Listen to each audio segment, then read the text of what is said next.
તો અત્યારના હાલ મહત્વપૂર્ણ સમાચાર ગાંધીનગરના મહાત્મા મંદિરમાં શપથવિધિ સમારોહની તૈયારીની સમીક્ષા કરવામાં આવી રહી છે। હર્ષ સંઘવી અને ઋષિકેશ પટેલે આ તૈયારીઓની સમીક્ષા કરી છે। આવતીકાલે ગાંધીનગરમાં મહાત્મા મંદિરમાં ભૂપેન્દ્ર પટેલ સરકારના નવા મંત્રીમંડળની શપથવિધિ યોજાવાની છે, ત્યારે હર્ષ સંઘવી અને ऋषिकेश पटेल द्वारा तैयारीની સમીક્ષા કરવામાં આવી છે।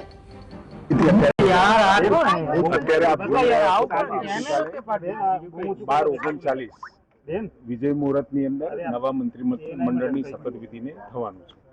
એના અંગે આ આખી માહિતી કેટલા લોકો આવશે, શું આવશે એની વ્યવસ્થા આજે હું અને હર્ષભાઈ જોવા કેન્દ્રીય નેતૃત્વમાંથી કોઈ રહેવાનું છે એ કન્ફર્મેશન મળશે એ પ્રમાણે। સાહેબ કયા રાષ્ટ્રીય નેતાઓ આવશે અને કયા પ્રકારની કન્ફર્મેશન મળ્યા પછી એ વાત કરી શકું। सर हिंदी है, हिंदी सर हिंदी